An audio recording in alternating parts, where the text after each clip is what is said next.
अपना ही मन खो बैठे जब, औरों की क्या बात है। सहले पगले चुप हो सहले, आया जो आघात है। दुनिया बहुत बड़ी है, जीवन का भी है विस्तार बड़ा। तू किस भ्रम में युगों युगों से इस सराय के द्वार खड़ा। चलता फिरता दिन है मूर्ख,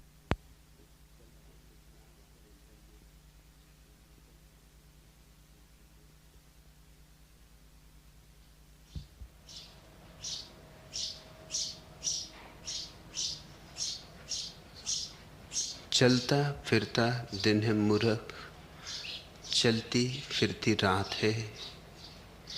गहराई को कौन पूछता, गहरा तो है कूप भी, पर न पहुँचता वहाँ समीरन, नहीं पहुँचती धूप भी। जीत उसी की जो लहरों का देता रहता साथ है। बादल का क्या दोष, फोड़ यदि सका न यह चट्टान तू।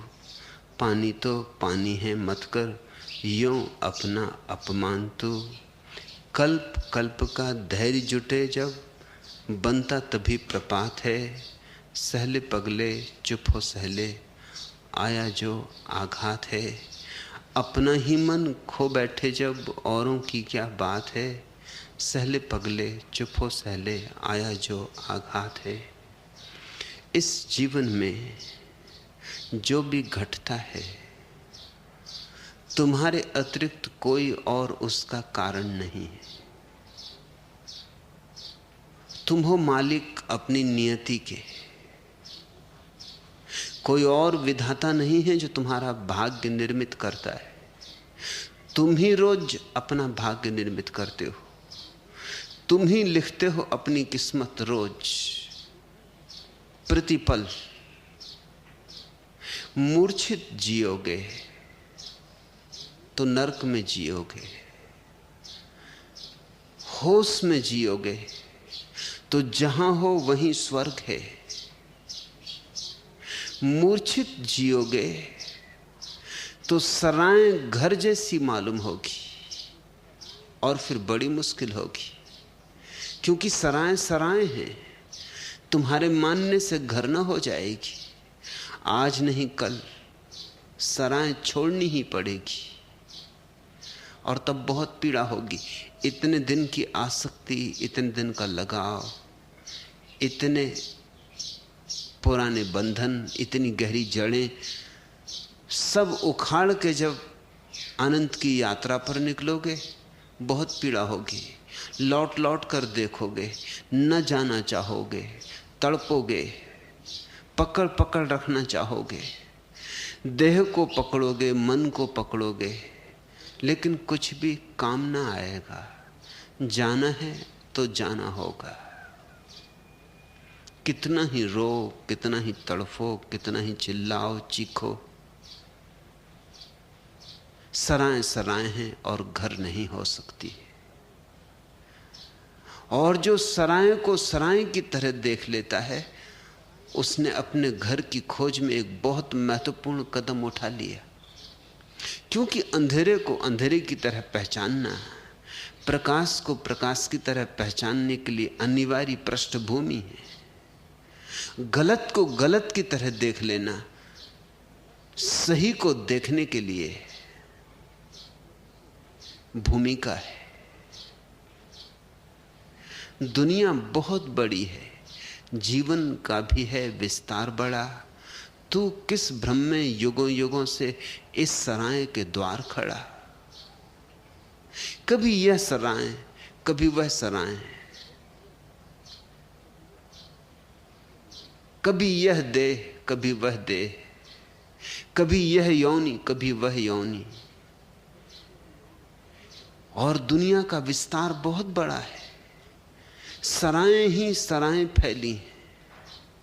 एक सराय से चुकते हो, दूसरी सराय में उलझ जाते हो। अपना घर कब तलाशोगे, अपनी खोज कब करोगे। धन खोजा, पद खोजा, प्रतिष्ठा खोजी, अपने को कब खोजोगे। औरों की ही खोज में लगे रहोगे, अपने से अपरिचित। और जो अपने से अपरिचित है वह कैसे दूसरे से परिचित हो सकता है? जो अपने से ही परिचित नहीं, उसे परिचय की कला ही नहीं आती, वह दूसरों से भी अपरिचित ही रहेगा। उसका सब ज्ञान मिथ्या है, थोथा है। जो अपने से परिचित है उसने ठीक बुनियाद रखी ज्ञान की।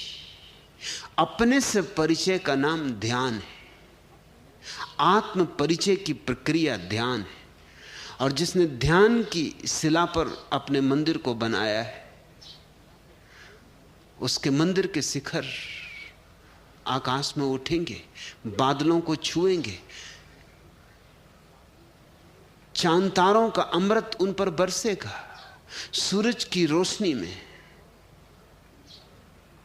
चमकेंगे, उसके जीवन में गरिमा होगी। और जिसने जीवन का मंदिर बना लिया, उसके मंदिर में एक दिन परमात्मा की प्रतिष्ठा होती। मंदिर तुम बनाओ, परमात्मा तो अपने से आ जाता है। प्रतीक्षा ही कर रहा है कि कब बनाओगे, कब भेजोगे नेह निमंत्रण, कब पुकारोगे। मगर पुकारो भी तो कैसे पुकारो? ठहराओगे कहां? तुम खुद ही सराय में ठहरे हो। उस मालिकों के मालिक को सराय में तो नहीं ठहराओगे, सराय में वह आएगा भी नहीं। उसके योग्य स्थान बनाना होगा। एक सूफी कहानी है। एक सम्राट एक फकीर को बहुत सम्मान करता था, लेकिन जब भी सम्राट मिलना चाहता, फकीर कहता मैं खुद ही आता हूं, आप परेशान ना हो। और फकीर सम्राट के महल पहुंच जाता। सम्राट को जिज्ञासा लगी कि कभी फकीर मुझे अपने झोपड़े तक नहीं आने देता, राज क्या है? एक दिन बिना बताए सम्राट फकीर के झोपड़े पर पहुंच गया। फकीर तो खेत में काम करने गया था। उसकी पत्नी थी, उसने कहा बैठे विराजे, मैं बुला लाती हूं, दौड़ूंगी, जल्दी ही बुला लाऊंगी, खेत ज्यादा दूर नहीं है। लेकिन सम्राट ने कहा मैं यहीं टहलता हूं, तू बुला ला। फकीर की पत्नी ने सोचा कि शायद खाली जगह में सम्राट बैठ नहीं सकता, इसलिए उसके पास जो कुछ भी था, फटी पुरानी चटाई, वही उसने बिछा दी। कहा आप बैठे तो। लेकिन सम्राट ने चटाई की तरफ एक दफे देखा और कहा कि मैं टहलता हूं, तू बुला ला। सोचा उसने कि शायद चटाई योग्य नहीं सम्राट के, तो उसके पास जो साल थी, किसी ने फकीर को भेंट की थी, उसे बिछा दिया चटाई पर। कहा गई। जब वे दोनों वापस आ रहे थे तो राह में उसने पूछा कि सम्राट बहुत अजीब आदमी है, अपने पास जो प्यारी से प्यारी चटाई थी वो मैंने बिछा दी, फिर तुम्हारी जो साल थी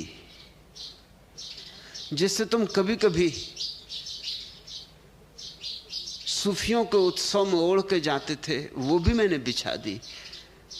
उससे ज्यादा कीमती तो हमारे पास कुछ है नहीं।